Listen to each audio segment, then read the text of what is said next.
This is how I would actually answer your questions, and I would also want to motivate you to continue in your course if you have time to discussing these questions, and to maybe put some responses to me again via a video.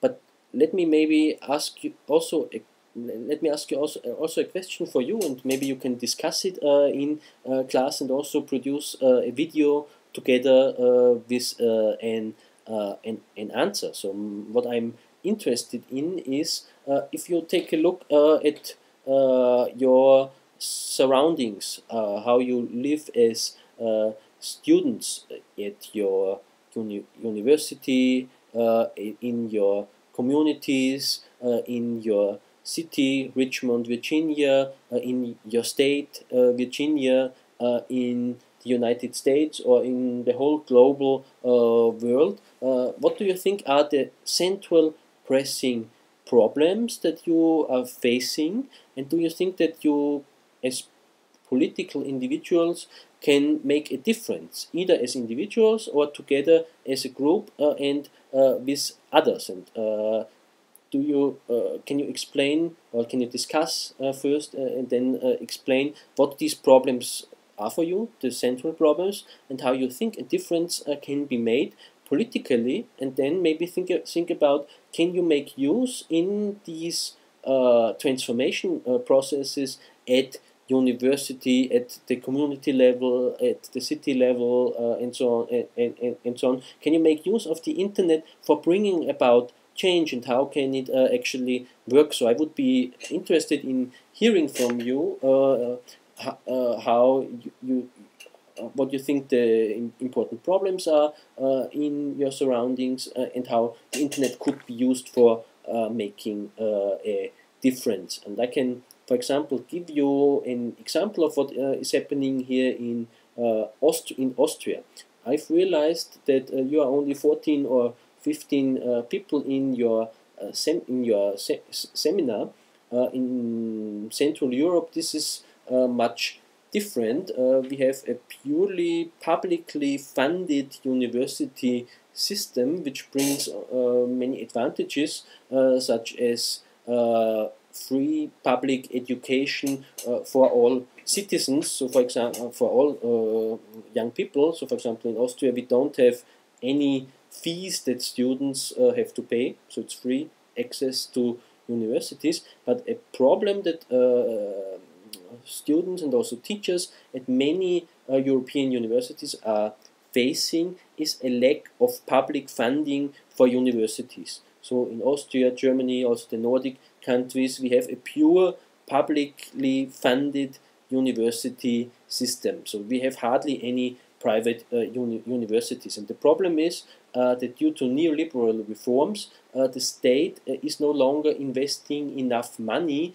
into the higher education system, which means that although we have many students, we do not have enough money for employing lecturers, professors, and so on. And therefore, due to this lack of money that is being made available for the universities, the normal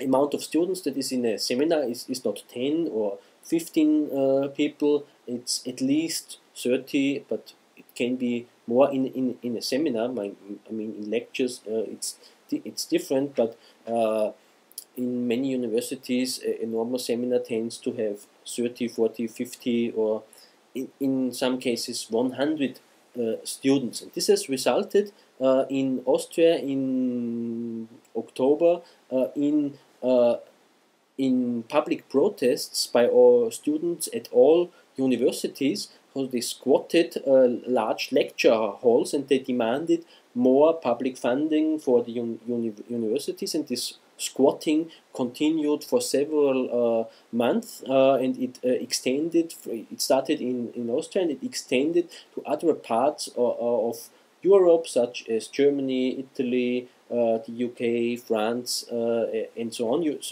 It's sort of a new students political movement has emerged, and what was very interesting is that these students used social media, Web 2.0, in their protests. So they organized their protests with the help of Facebook, with the help of live video streams that were archived and so on. So this example of the recent student protests in Europe and how they made use of the internet and Web 2.0 could be interesting for you.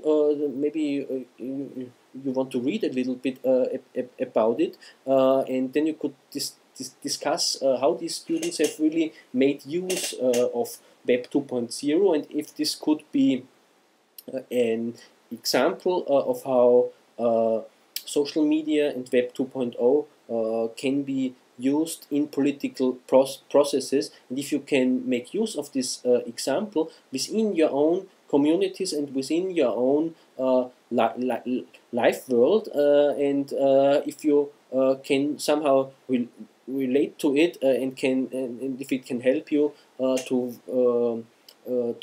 develop ideas of how you could make a political difference to the world you are living in. So my book, Internet and Society, is basically based on this idea that we live in a very stratified society, where there are many social, political, socio-economic problems that are also reflected within the internet and within internet usage. So the internet is a mirror of society and of the problems that we are facing in society. You can also find these problems within the internet itself. So societal problems somehow become reproduced and transfigured within the internet. On the other hand, that's one aspect. On the other hand, I think the internet also poses